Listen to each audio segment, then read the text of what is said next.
ഇങ്ങനെ യേശുവിൻ്റെ നാമത്തിൽ ഒന്നു ചേരുന്ന എത്രയോ മഹത്തരമായ ഒരു ചരിത്രത്തിൻ്റെ ഒരു ഭാഗമായിട്ടാണ് നിങ്ങൾ ഇവിടെ ഇരിക്കുന്നത്. ഞങ്ങൾക്കൊന്നും കിട്ടാത്ത ഭാഗ്യം.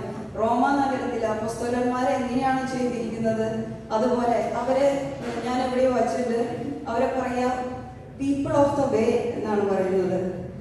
അതായത് നിങ്ങൾ പീപ്പിൾ ഓഫ് ദ വേ ആണ്. കാരണം ഈശോ പറയുന്നുണ്ട് യോഹന്നാന്റെ സുവിശേഷം 14-ാം അധ്യായം 16-ാം വചനത്തില്, ഞാനാകുന്നു വഴിയും സത്യവും ജീവനും. അപ്പം ആ വഴി തെരഞ്ഞെടുത്തവരെയാണ് പീപ്പിൾ ഓഫ് ദ വേ എന്ന് പറയുന്നത്.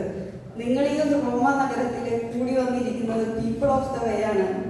നിങ്ങൾ എത്രയോ ഭാഗ്യപ്പെട്ടവരാണ്. ഒരു നിമിഷം നമുക്ക് ഈശോയെ ഒന്ന് ആരാധിക്കാം.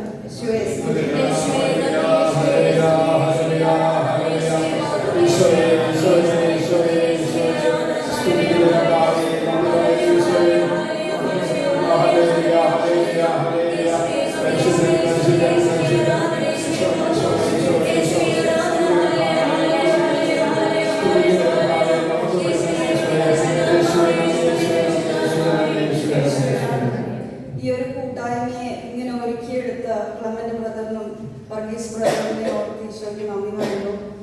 ഞാനിവിടെ നിൽക്കുന്നത് ഷെയർ ചെയ്യാൻ കുടുംബജീവിതത്തെ കുറിച്ചാണ്. ഞാൻ വലിയ പ്രാസംഗികമല്ല, എന്നാലും അപ്പം എന്നോട് എൻ്റെ തെറ്റുകളൊക്കെ ക്ഷമിക്കുക.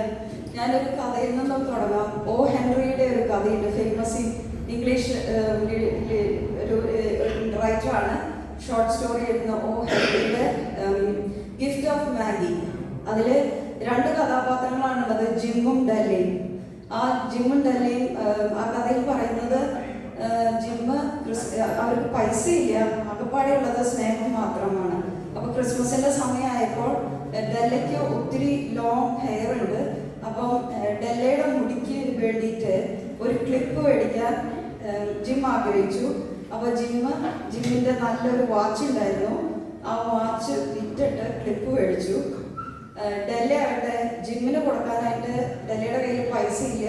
അപ്പം ഡെല്ല ഷീക്കട്ട് ഹെയർ പുള്ളിക്കാരി മുടി മുറിച്ച് ജിമ്മിൻ്റെ വാച്ചിന് നല്ലൊരു സ്ട്രാപ്പ് മേടിച്ചു.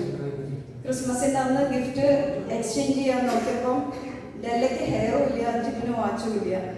പക്ഷേ റൈറ്റർ പറഞ്ഞു വയ്ക്കുന്നത് ത്യാഗം നിറഞ്ഞ സ്നേഹത്തെക്കുറിച്ചാണ്. അതായത് സാക്രിഫൈസ് ചെയ്തിട്ടുള്ള സ്നേഹം. ആ സ്നേഹമാണ് കുടുംബജീവിതത്തിൽ നമുക്ക് വേണ്ടതെന്നാണ് അത് സ്പിരിച്വലി അല്ലെങ്കിലും ആ കഥയിൽ നിന്ന് നമ്മൾ മനസ്സിലാക്കുന്നത്. Praise the Lord. ബെനഡിക്ട് 16-ാമൻ മാർപ്പാപ്പ സഭ കുടുംബത്തെ വിളിക്കുന്നത് ഗാർഹിക സഭ എന്നാണ്. ഗാർഹിക സഭ. ആ സഭയുടെ അടിസ്ഥാനം മാർപ്പാപ്പ പറയുന്നത് ദൈവത്തിലുള്ള വിശ്വാസം, പരസ്പര സ്നേഹം, ത്യാഗജീവിതം. എനിക്കറിയാം നിങ്ങളിൽ പലരും കുടുംബമായിട്ടായിരിക്കില്ല എപ്പോഴും ഇരിക്കുന്നത്. ജോലി സാഹചര്യം കൊണ്ട്, വിസയുടെ കാര്യം കൊണ്ടും ഒക്കെ ഒറ്റയ്ക്കായിരിക്കും. പക്ഷെ നിങ്ങളെല്ലാവരും കൊളോസോസ് 2:5 പറയുന്നത് പോലെ എല്ലാവരും ആത്മാവിൽ കുടുംബമായിട്ടാണ് ജീവിക്കുന്നത്. അപ്പം നമ്മുടെ കുടുംബത്തെ യേശുവിൻ്റെ ആ 3 വിർച്വലാണ് നമ്മുടെ കുടുംബത്തെ മുന്നോട്ട് കൊണ്ടുവരുന്നത്. ദൈവത്തിലുള്ള വിശ്വാസം, പരസ്പര സ്നേഹം, ത്യാഗജീവിതം. നമുക്കറിയാം നമ്മുടെ മുതിർന്ന നമ്മുടെ മുന്നിലുള്ള തലമുറയുടെ കുടുംബജീവിതങ്ങൾ നോക്കിയാൽ എത്രത്തോളം ഈ 3 വിർച്വയിലായിരിക്കും അവരുടെ കുടുംബജീവിതം മുന്നോട്ട് പോയിട്ടിരിക്കുന്നത്. ഈ ഒരു അടിസ്ഥാനമില്ലെങ്കിൽ കുടുംബങ്ങൾ തകരും. ദൈവത്തിലുള്ള വിശ്വാസം, ത്യാഗജീവിതം, പരസ്പര സ്നേഹം. കുടുംബങ്ങൾ തകരുമ്പോൾ സഭ തകരും. 1 കൊരിന്ത്യർ 13:13 വചനം പറയുന്നുണ്ട്. എന്താണ് വചനം? 1 കൊരിന്ത്യർ വിശ്വാസം, സ്നേഹം, പ്രത്യാശ ഇവ 3 നിലനിൽക്കുന്നു, എന്നാൽ സ്നേഹമാണ് സർവോത്കൃഷ്ടം. എനിക്ക് പറയാനുള്ളതും എൻ്റെ കുഞ്ഞു ജീവിതത്തിൽ നിന്ന് പറയാനുള്ളതും ഇത് തന്നെയാണ്. സ്നേഹമാണ് സർവോത്കൃഷ്ടം. സ്നേഹം എല്ലാത്തിനെയും മറികടക്കും.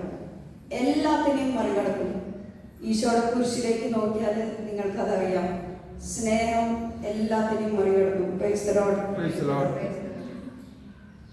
സ്നേഹിക്കുന്നു എന്ന് നമുക്ക് പറയാൻ എളുപ്പമാണ്.